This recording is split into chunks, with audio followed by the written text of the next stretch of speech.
Hi everyone, this is just Dan here. Govinda is in another house and another part of the city, but I wanted to say hello and give you a heads up. Now, this podcast was recorded during the lockdown, of course, so Govinda and I are in different places and we're recording on Zoom. What that means is that Govinda's audio is going to be a little bit grainy, but also, as well as that, you're going to hear a little bit of my echo back at me. A little bit.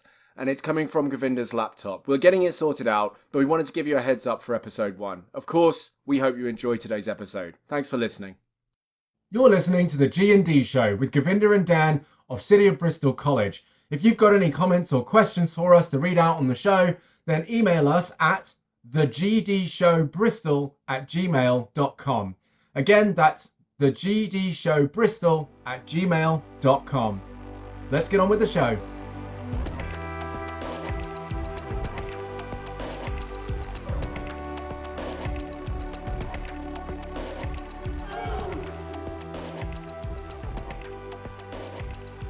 Hello everyone and welcome to the G&D show. My name's Dan. And my name's Govinda. Hello. And we're going to just dive right into this straight away by going into the phrase of the day, which we want to start every episode doing. So thankfully, Govinda, you've got the phrase of the day today. So what did who say? Yeah, no, definitely. I like the way you put that as well. What did who say? So today's quote is literally, and it comes from the Bhagavad Gita from Krishna. It basically is, what your thoughts are is what you'll actually become, right? So in a nutshell, just reiterating what that means, because that can mean 101 different things. It's basically, it's a prompt for me anyway, Dan. That's what I think is a prompt for me to check in with what I'm thinking, because there is no doubt me and you've had these conversations in the office before that, there is no separation between the mind and body, right? Yeah. There really isn't. It's not even a conversation that we have anymore. We know that. Yeah. So this is exactly what Krishna is saying for us, is that, look, check in with your thoughts, because actually your thoughts become a byproduct of your experiences and how you see the world. And actually that becomes a huge part of your identity, right? Mm-hmm. Not going to go further than that, because then it becomes a whole philosophical, existential kind of thing going on. So, what's your feelings on that, anyway, Dan? Yeah, we don't want to start the episode with everyone riddled with anxiety and existential crisis. No way. But no, when I listen to quotes like that, what I'm actually thinking is, check in with your thoughts, but don't accept your thoughts for who you are. I think that's really important for us to know. It's always been a case for me of going, does that thought make me feel good or empowered or inspired or feel better? Does that help me in any way? Right? Yeah. Sure. And how can that support my future, that thought?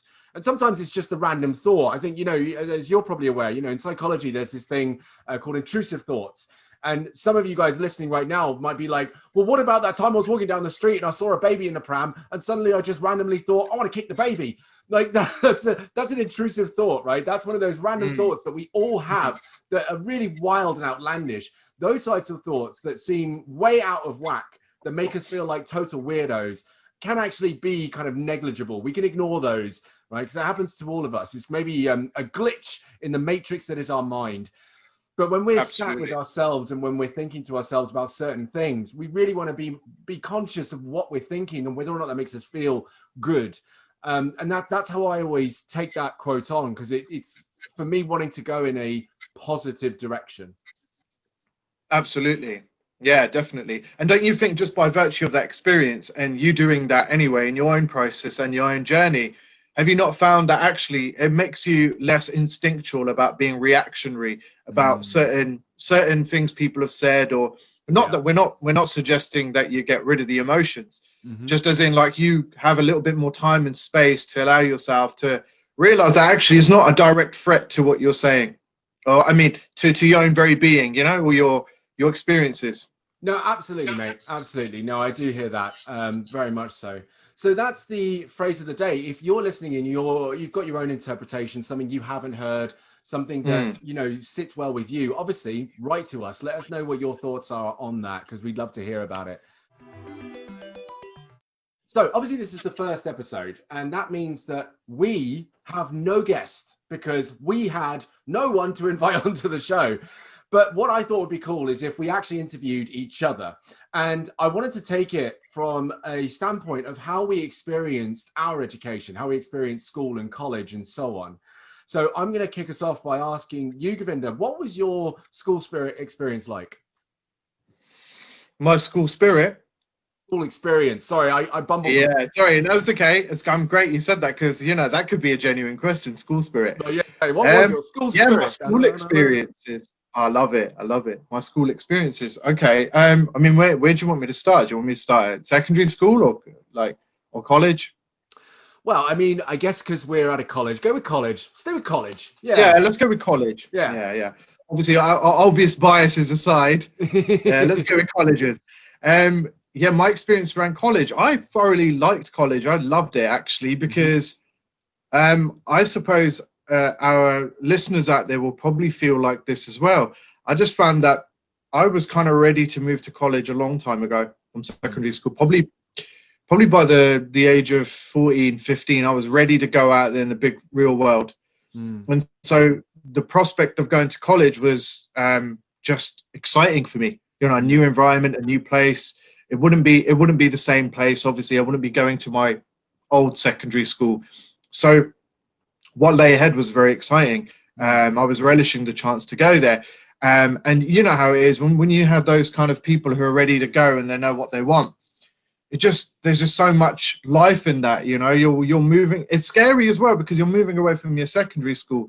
You know, I don't want anyone to think, oh yeah, I was just fully prepared for it. Of course, there's an element of anxiety behind that all anyway. Sure. But the reason why I loved college is this was the first time where I was able to pick up what I wanted to do. And that's an important factor, a very important factor, because for so long in secondary school, you have a curriculum. Obviously, it's still the same. Last time I checked, you know, nothing against schools, by the way. And, you know, it's lovely because in a way, you almost have a bespoke timetable that you really care about. And I think the more you care about something, the more the more you value something, the more clarity you gain around that, and the more you care about that thing. Sure. So now you go, I'm going from secondary school where I've been told, you know, you got to do X, Y, Z, you got to memorize these things, and now that's not the case anymore.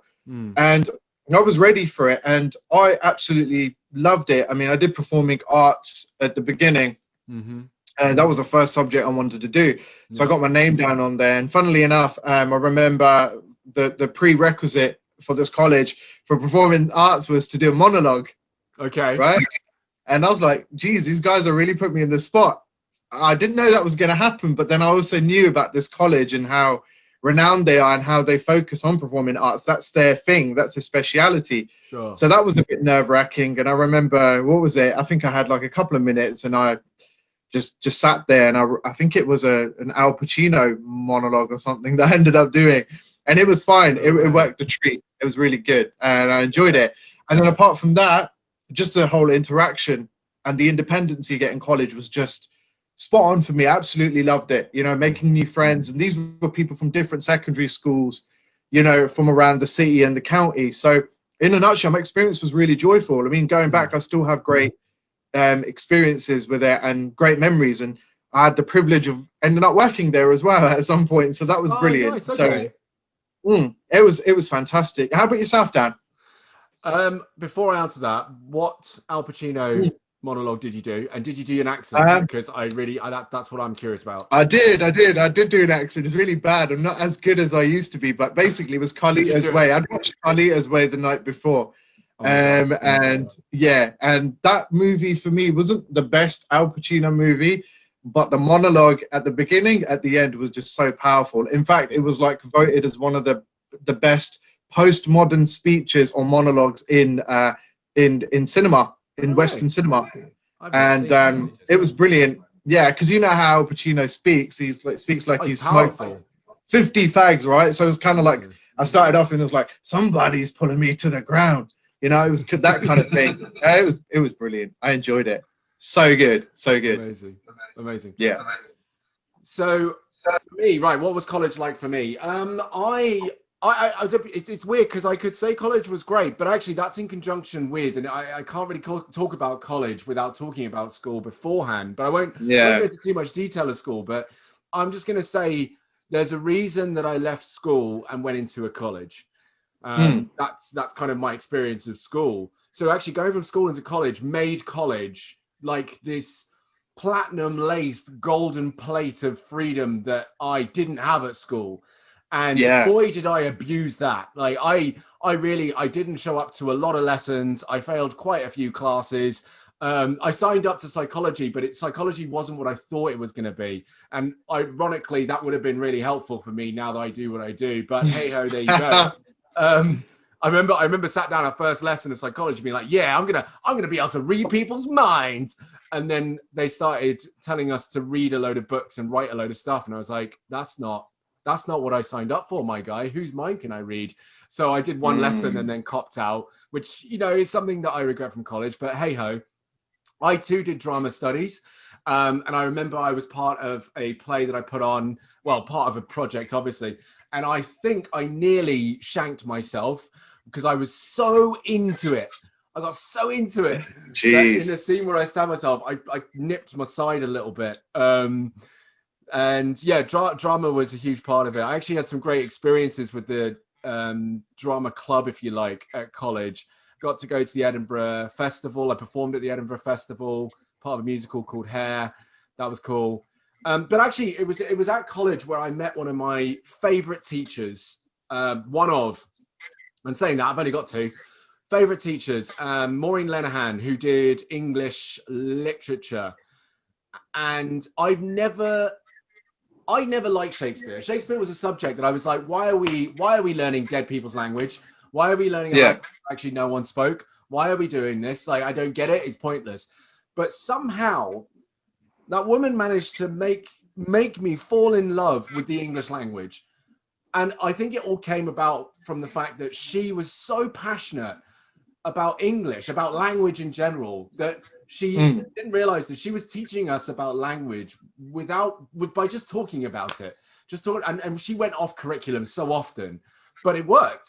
And I was just like, yo, language is mad. What the hell? Like, what's in an identity? A name actually means nothing. It was insane. It was fantastic. But then, as well as that, it was just like you said, it was meeting a very different group of people that I really valued. Because again, with the school I was at, there was a pretty much a base similarity amongst all of the students. And so on. I still have friends from there, and I still stay in touch with a couple of them. But when I went to college, you just met like a whole different plethora of people that scared me, people that I was just like, we ain't never going to hang out. Some of the coolest people I've ever met in my life, people who I thought were too cool for me to hang out with, the whole shebang. I think college was a step into the wider world that I needed. Not the full step. It didn't fully prepare me, but it certainly set the tone of like, there are more people out there than you really realize. And I don't even think my own mind was really processing that at the time, that the people I was meeting would really reflect quite a few of the people I would then meet later on in life. So yeah, college was pretty dope, man. It was all right. But that makes me want to ask you then this next question. Sure. What are some of the things that you got out of college that have actually really benefited you now? Oh, no doubt about it. Straight away that came to mind was the ability to work on my own and work independently. Okay. That was definitely the first thing. I mean, that doesn't work in everyone's favor, but luckily I already arrived at that place when I got into college. Sometimes it takes people the 2 years and then their experience is over. So definitely would say that. Secondly, I will say my ability to talk to random strangers. Isn't it? literally this college had, I mean, I don't know how many it has now, not any of our listeners would know, but I would estimate when I was there was at least a good 5,000 people on site. Okay. Yeah, it's a big college. It's even bigger now. Yeah. And so when you see, when you're in college, you're curious, aren't you, at that age? Like you see someone and maybe he's got a cool top on, or you hear a conversation about your favorite band or something, right? Or someone's got a cool magazine rolled under their arm, and that gets your attention. or someone's dressed up colorfully and eccentric, because now you can really play with your identity now in college, right? And so I had literally no qualms. I was like, I want to know that person. I want to know that person. I want to know that person, right? And that was brilliant. To this day, I literally have no issues going up to strangers and talking to them. It's just a natural thing for me, you know. So that would definitely be the second case. And thirdly, this is probably a tie on to the first one, is probably my organizational skills. Like, that college was just, in a way, it was like, excuse me for saying this, I'm going to say it, it was like a drop kick to your chin, like a WWE drop kick to your chin. It was like, okay, we no longer are holding your hands. I mean, and you got to do everything on your own. It's your prerogative, dude. If you don't turn up, see you later, adios amigo, you know? And it was so funny that that would happen, because there was me who was ready to be independent, but then again, independence has its price. It has a practice. You pick up skills and qualities by virtue of being that, right? So little did I know that at that point, that actually organizational skills is a knock-on effect to that, and I need to follow this through. And it was just, the first year was sloppy. Like, it was sloppy. I can't even explain. Like, I'm sure a lot of our listeners can relate to that. So I'm glad I can share that in all honesty. It was just horrendous. I was like, where am I started? I had no folders. You know, folders are just so good. Yeah. And then towards the end of the year, literally, one of the media studies teachers pulled me up and he's like, dude, you've got great ideas, but you're really gonna miss out on them if you don't organize them and structure them. And that was, I think, the turning point where I got in the second year more prepared. So obviously, when I was going to do law and stuff in the second year, you have to be very organized in law, because, you know, you have case studies you need to go and look back at, and you know, they're not easy. They're not an easy read. They're not like a walk in the park, you know. So yeah, organization. Those three I definitely would say. Yeah. How about yourself? So for me, there were two big messages that I got. One was actually the teacher, right? Yeah. What it taught me was about a passion for what you do. I think that's where I had someone in front of me in education, which is really important, who clearly really gave an F about what they were doing. Yeah, I could not wait for her lessons. I could not wait just to see her, like, because it was just like, she lit something up in me that wasn't necessarily intellectual. It was, you could say, more spiritual. It was something that connected me to her was the fact that she was just so alive in what she taught, and the fact that she would go off script sometimes. I mean, she also taught me a massive thing about identity, because I can't remember what book we were reading, but it was set in Ireland, and it was the idea of what's in a name. And she shared very openly, I think it's the first time I'd heard any woman say this, maybe every person say this, but she was like, I don't have my husband's name, you know. And for me, growing up, spending like 15, 16 years alive, and knowing that basically when you get married, you know, the woman takes the man's name. For her to stand there in all her power and just be like, I don't take my husband's name, it's my name. It's mine. Why would I give it away? Like, what do I get out of getting their name? And I was like, oh, what? Of course. Interesting. What do you get out of that? What's the point? Why should you sign off your allegiance? If you hold your name integral to who you are, why should you just sign that off over some actually seemingly arbitrary tradition? That doesn't make sense. You're still you. And I just that really messed with me, and it really took me on. And actually now, I don't think that if she hadn't said that, I wouldn't make the decision made today, because I know that it's something that I've heard since then. But I know that sparked the initial thought of, hang on, you know, a woman could just keep her own name. No one actually has to change names. And then, of course, I realized that a guy can give his own name and take his wife's name or partner's name. You know, names can basically go any which way, or you can make up your own surname. I was like, oh, wow, okay. So now, for example, moving forward with my partner, we've agreed that we're just going to double barrel our names, and we have already agreed on the order in which they're going to sit. So we both blend our names together, as opposed to, you know, I'm taking my name, you're taking your name, or we keep our own. That was big for me, actually, because also that opened me up to understanding more about, I guess you could call them like gender politics, sexual politics, you know, whatever you want to call it. Gender, absolutely. like that. She actually, she was a powerful presence in my life at that time. So Yeah, there was one other thing that I learned. Yeah, go ahead. This one's a little bit tongue-in-cheek, all right? All right? Mm. For the sensitive listeners, just a little heads up. So I also, I think this also speaks to the testament to the fact that I've always wanted to be a parent, always wanted to be a dad, always wanted my own kids. Like, well, not my own kids, just kids, right? I would happily adopt, but I just always wanted to be have kids. And so back then, I remember I had a friend who, she was awesome. She was so cool, and you know, it was during the grunge, like big grunge phase, had big baggy jeans, and she was part of this social circle that we had. But what we were all aware of was that her dad specifically was very, very, very strict. Would constantly monitor what she did, when she did it, all the time. She wouldn't be allowed out here, da, da, da, da. Which meant that whenever she was given even the slightest bit of freedom, she would go wild. And not outlandish, crazy, illegal wild. She would just go wild. She would just party harder than the rest of us. And she would have such a good time. She was just a little bit more promiscuous than the rest of the people we all hung out with.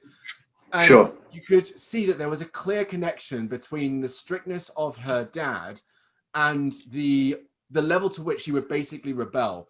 And I would never forget that that was the instance that I woke up to this, the liberties that my own parents gave me, but also to the connection between how much you try and restrict something and how hard it will rebel if you try and restrict it.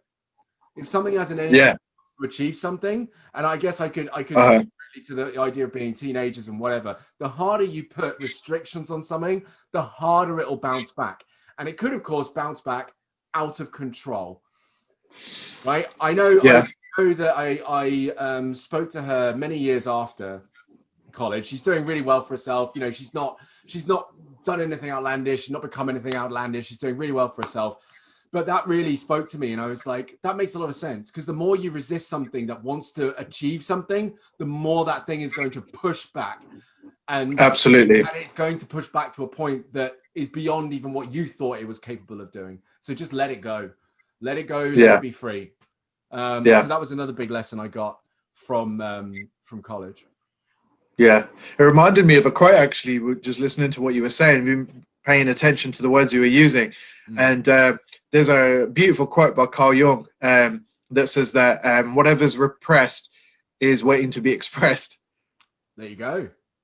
Right. And he talks about in a few of it, anyone who's into psychology can read his stuff up. He really goes into how dangerous it is for the human mind to suppress those kind of things, and why there is a need for an avenue to explore that. That doesn't mean me and Dan are telling you to break the law or anything like that, just in case anyone's listening and thinks that. Please don't break the law. Don't do that. Don't do that. We never told you to do that, okay? Don't do that. Please don't. Okay?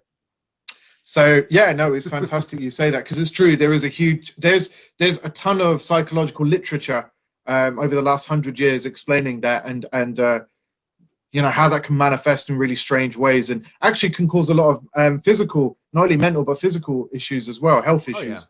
Yeah, sure. It's crazy. For sure. So actually, I'm going to take this point now to say, if you are listening to this and you have a girlfriend or boyfriend or a partner who's NB or anything like that, and you're aware that maybe you're either imposing a few too many strict rules on them, or they are imposing a few too many strict rules on you, then get ready for that situation to express itself. Because eventually, okay?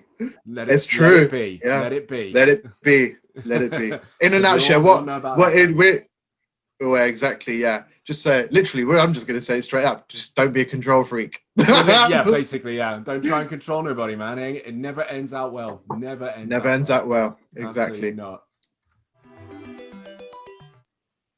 All right, into the final part. And usually here, this is where we would absolutely read through some of the things that you guys have sent us and answer these statements, answer these questions, maybe help you work through some of these scenarios you've got, or if you've had any big wins or successes, then we can share those. Let the world know that you've had a win, so we can all celebrate with you. But alas, this is the first episode, so of course we have nothing. But what Govinda and I did think about doing was talking about the big C and M. The C and the M. What is the C and the M? Govinda, what is the C and the M? What are the big C and M's? Cookie Monster. No, I'm joking. Yeah, confidence and motivation, buddy. Not Cookie Monster, by the way. I don't want anyone who's just joined us now thinking, oh, you know, we're not sponsored by any of those things as well, by the way. No, we're not. Yeah, confidence and motivation. The C and the M. This is literally, you know, the funny thing is, Dan, from your experience, I don't know, like, well, you can talk about your experience as well. Do you not feel that the C and the M is literally the two topics that always come up when you're always in secondary school and colleges, right? Always. Oh, Yeah, and actually, I almost felt when we said it the first time, I almost felt like there was a cumulative groan on the other end of this podcast, and people were like, "Oh, this again? Come on!" Yeah. But that's why I think we want to lay this one to rest. Absolutely. And share our professional views on it, because yeah, I don't know about you. I'm just going to take it away. I don't know about you, Govinda, but Go ahead. confidence. I think confidence is the word that I've heard more often in my entire life than any other word. And it was not until 2 or 3 years ago that someone actually laid down the actual definition of confidence so that I could go, right, what's happening is we're using a word thinking it means something when actually it really doesn't mean what we think it means. And we are throwing it around like free biscuits at a bake sale. Like, it's here, you can try free sample of confidence. Try it. There you go. It drove me mad. Even like watching Queer Eye, all the seasons, they're throwing around confidence, and I'm like, I don't think you understand. That's not what that means. But anyway, yeah. I know. Do you want to go? Let's start with confidence first. Yeah. You go with what you understand to be. I will tell you what I think it is, and then motivation, and we'll go like that. Okay. So go. Yeah. Take it away. Tell us all about. Sure. So I mean, from a personal perspective and a professional perspective, I'm going to kind of like amalgamate both of those experiences in order to give you your answer. Now, I'm going to be honest. With you. Like, I'm an honest person. I have a huge issue with people talking about confidence all the time and motivation, which you'll find out in a second. And that does not mean that you don't be confident or you don't get motivated. But I think what people seem to be misunderstanding a lot is that confidence is not confidence. Like you said, I totally agree with you. It's something else. It's a byproduct, happens by virtue of doing something, right? So without digressing, because I'm very, very acutely dialed into what you're saying right now, when people talk about confidence, they almost feel, or they want it to be a state that's constantly present. They're just tapped and dialed into confidence. Now, unless you're, I don't know, I can't even tell you off the top of my head what part of the brain is responsible for that, but let's just say self-esteem and confidence. That's what normally people mean. Yeah. You know, I'm not confident, my self-esteem is down. You know, I'm super confident, my self-esteem is up. Now, without giving you too many technical explanations, one of my mentors a couple of years ago said something very profound to me that could not be found in any book or any documentary or any YouTube video by any guru. It literally was, self-esteem, and I know I'm saying self-esteem and confidence is the topic. I think they're inextricably linked. You can't separate the two. He basically said to me, look, confidence, self-esteem is just being yourself, right? And I was like, well, yeah, that makes a lot of sense, you know, because if you think about it, if you think of the anxiety-induced like circus show that we're constantly in every single day, oh, we have to be this person so that person gives us gratification or accepts us, right? And I'll tell you something, that's a huge burden on your shoulder. Like, that just creates so many different issues of itself, you know? So that's my personal take on it. I think as soon as you just accept, hey, this is how I am, you know, that doesn't mean you become lazy, of course. If there's certain things you want to improve, by all means do it. But I think the first part of that is acceptance, right? We all need to accept that we have been given some gifts and we don't have some gifts. You know, whether we can cultivate them or not it's probably for another podcast for us to explain. Because I don't want to dampen anyone's spirit. I'm certainly not dampening anyone's spirit. I'm just saying, be yourself. Literally be yourself. And if people accept you for who you are, great. I think if they don't, go on. Yeah, go on. Yeah, no, it's fine. Yeah. Okay. I was going to Dan. say, I think the be yourself thing is something that we are going to talk about, actually, Correct. because Yeah. it's another thing. That's another thing that I hear a lot of people say, and actually I've heard in the history of doing public sessions and things like that, a lot of people have asked questions around be yourself, like, what if being myself is a bad thing? What if being myself means I'm a bad person? What if being Yeah. myself doesn't work? All these things around be yourself. I think Absolutely. there's not enough of an explanation behind be yourself thing. So I Correct. understand exactly what you're saying, and I hope, of course, the Yeah. listener does as well. But I think we want to talk about that in more Yeah. detail because people be throwing around that again like free milk at a cookie sale. So Yeah, so absolutely. You know, literally, we've like, seen it all. We've seen it amongst the yeah, new age community, you know, like our name yeah, dropping here now. I don't care. Literally, you know, like, oh, this is my truth. And this is authenticity. No, mm, you're right. Because that can be a bit of a rabbit hole as well. And you're right. yeah, So you're right, Dan. Any of our listeners who, you know, are, you know, catching up on this, we will definitely dedicate a podcast towards that and about that. explain very definitively and very clearly what we mean by be yourself, you know, Yeah, because you know there's a lot to consider there anyway. So yeah, I mean sure. that's my take on confidence, Dan. Like Hmm. I find it quite troubling and worrisome that there's a whole generation of people out there on Instagram who think they can tap into confidence constantly when actually we're humans, and you know part of existence is going through the plethora of different experiences and emotions that we have here, Mm, you know. mm, And that is worrisome because for me it kind of sets an ideal that is you can't attain. It's hmm. impossible, you know. So same with positive thinking, by the way, but that again we'll leave that for some other time. Yeah, no. We'll go through all of these, and of course, Mm, with mm. your letters, with your emails, with your messages to us, we'll be able to know what you want to hear about first. So do make sure you send us stuff. So Absolutely. my view on confidence has been, excuse me, my view on confidence relates to, and actually someone visualized it. It was actually someone at City of Bristol College who explained this one to me, one of the teachers, and made it real easy because I was explaining it in far too an elaborate way, and they were just like, well, why don't you just see it this way? And I was like, oh, that's exactly it. So if you're walking through a forest, right? So let's say you're slap bang in the middle of a forest and you're looking for a path, you're looking for a route. Now, the chances are there aren't any around you, right? So you're not exactly sure which way is the right way to go to follow a set path, okay?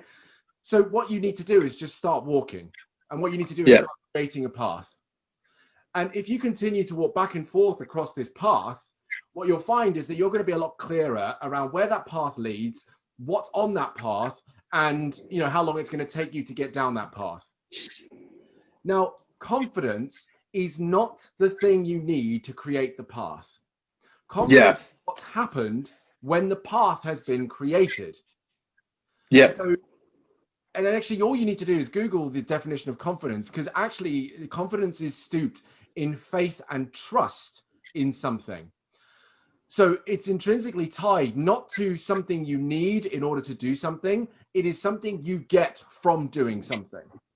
What we think confidence has meant for so long is that it's the thing you give yourself or the thing that you instill in yourself in order to do something. No, confidence comes after you've done the thing.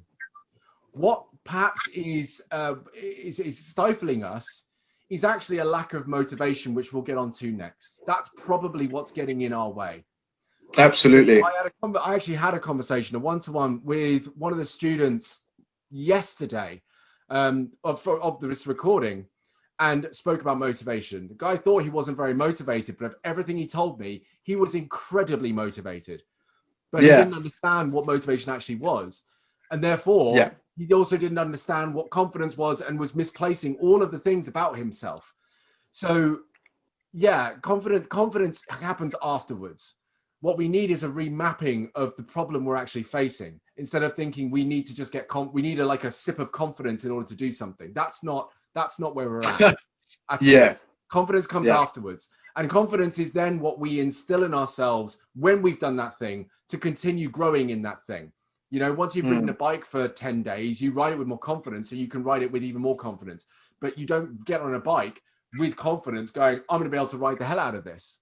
So Yeah. yeah, it doesn't quite work like that. It comes I off. like that. I like that. That's a great definition. Mm. Yeah. That is the definition. Well, That's yeah, what it is. absolutely. That's what it is. But that I know. I hope that's clear to everyone. I hope that makes sense. So motivation now, because I mentioned it. Go on, Govinda. Motivation. What's motivation Oh all my about? God. Where do I start with this one? This is probably, for me, like the most cringiest word ever, man. Like I know a lot of people won't agree with me, but I'm just gonna tell you straight up. And I'm not saying I'm right or wrong, but this is just my take on motivation. So a long, long time ago, going back to when I got into coaching, right? I was taught and told that everything is motivation. If you lack the motivation, you're lazy. Yeah, literally, you can't have anything done. Yeah, man. So I was like, Absolutely. okay, yeah. So, cut long story short, I looked at motivation, and I was working in a college at that time. This is when I was doing my formal education in coaching and getting accredited at that point. And again, this is the college I went to as a kid, and so I loved it. But it was funny because every single teacher kept saying to me, and I would ask them, what's the problem with this person or this student? Oh, they just lack motivation. And so, of course, me being a curious person, I went into the classrooms to have a little look if there was a lack of motivation. And actually, everyone was on Red Bull, everyone was on Monster, and I was like, you guys are caffeinated to the max. Motivation is not an issue here. Motivation is not an issue here. The poor lad who's literally chatting to me, his eye is twitching. That's how much caffeine he's had. So that's the point where I start to really look at old, like, popular views and question them. And motivation was not an issue. I'll tell you what was an issue: clarity, purpose, and a sense of understanding. Right? Yeah. And so that was the point where that was a huge shift for me, because I went from, oh, I got to be motivated constantly, and that has a lot to do with the hustle culture as well, to actually, what do I actually want? What's my highest values? Yeah. Why am I doing this? What's the reason? Why? What's, is there a grander thing here that I'm serving other than just, some egotistical stuff? Yeah. And that's the point where I was like, motivation is funny. So teachers, if you're listening to this, I don't mind you using the word motivation around me, but my definition of motivation is you have purpose in life, and then your motivation comes from that. Okay? So motivation is not omitted from my dictionary. I'm just very, very careful with how I use it and why I'm using it. Again, I understand, people think motivation is purpose, but it isn't. I think to get motivation, the prerequisite is finding out what your purpose is, or at least what you want to do. Because I don't want anyone frightened today and going home and saying, oh, I got to manifest my purpose today, right now, manifest it. No, just take your time with it. But that's my definition, Dan. What do you think? If there are any teachers who are offended by what Govinda Rajpal has just said, please email us in and let us know. Calling out teachers, man. I love it. Stop Absolutely. using it. Stop it. Stop using motivation. You're doing it wrong. Yeah, no. Yeah. But no, you're right. It is wrong. So, what is my definition of motivation?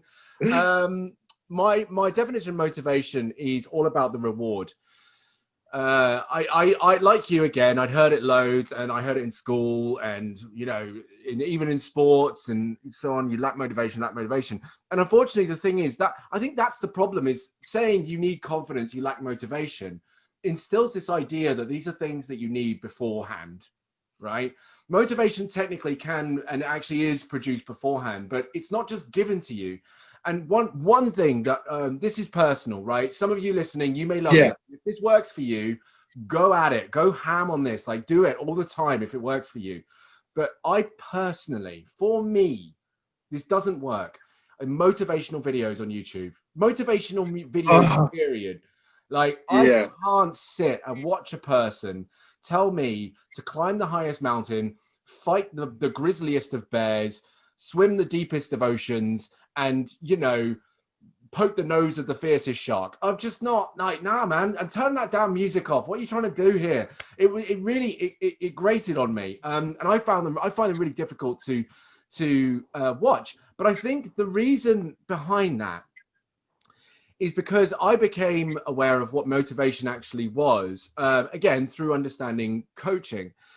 And also, it brought me to this place where I could define motivation for everyone right now. Okay, this is what motivation actually looks like, and why I say it's all about the actual reward, and just like you said, Govinda, the clarity of the reward.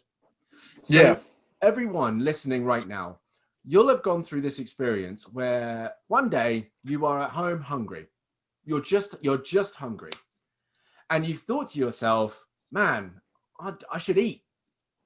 So you pop on down to the kitchen and you open up your cupboards and you're looking around and you see, I don't know, you see noodles, a can of beans, maybe some tuna, you see the bread, you see the butter, you might see, last night's dinner, whatever. And you're looking at it all and you're like, I mean, I'm hungry, but I don't want to eat that.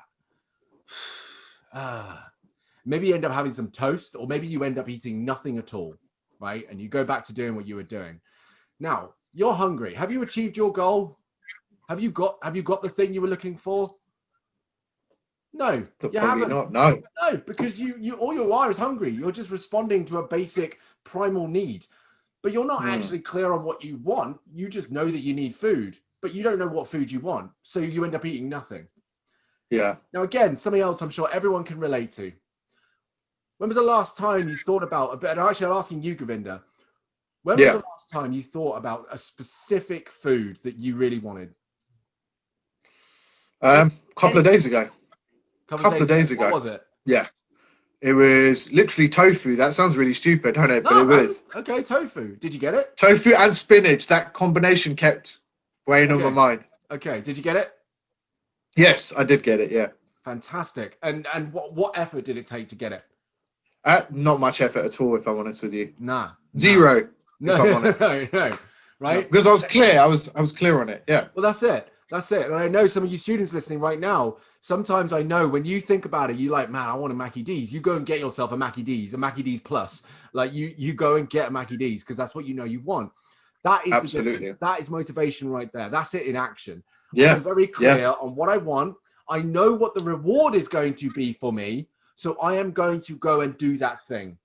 Some of you students, in fact, I would argue all of you have gone through a process of learning something, doing something, activated something with such motivation that you haven't even considered the fact that you did it. Because you automatically, your brain has gone, I want to learn, do, or act out this thing. I'm just going to do it. And it happens, boom, in a snap of a finger. And you don't question it.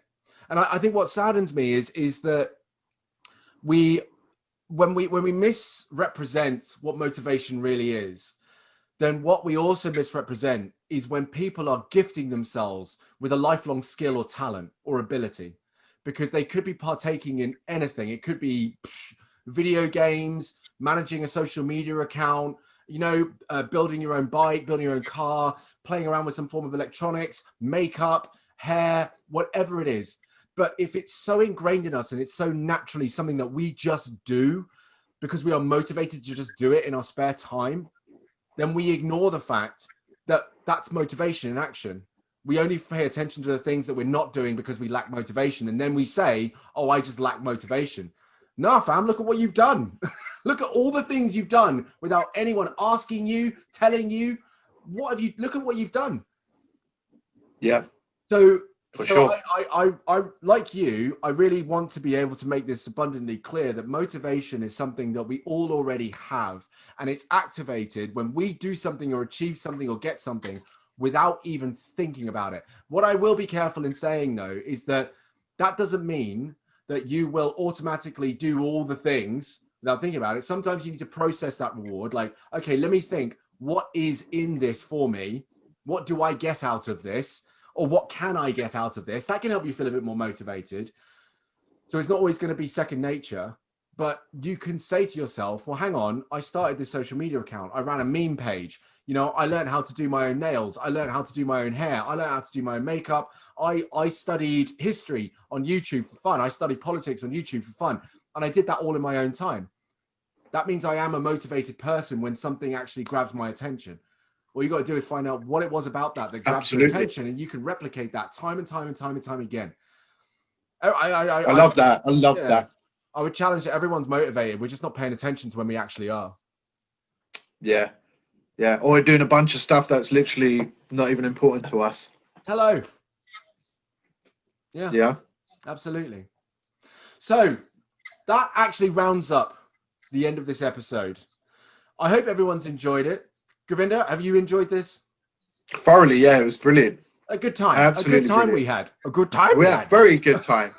Very good time. Yeah, it was a good time. So, guys, thank you very much for listening. If anything in this episode spoke to you or didn't speak to you, and you're like, nah, man, that's not how it is, and you want to argue with us, send us an email. If you're happy about what we said today, send us an email. If you have a question to ask us that you want us to answer, send us an email. Teachers, if you want to have a go at Govinda for telling you to shut up, send us an email. Oh my God. No, everyone, thank you so much for listening to episode 1. We look forward to doing many more of these. Until the next time, it is a magnificent goodbye from myself. And a goodbye from Govinda too. Indeed. I never give him the cue to take over. Sorry, guys. I don't tell him. I don't tell him to take over and say it, but I don't want to speak on his behalf because I don't know if he wants to. No, that's absolutely fine. But yeah, goodbye from us. Thanks very much for listening. Until the next time. Bye, everyone. Bye-bye.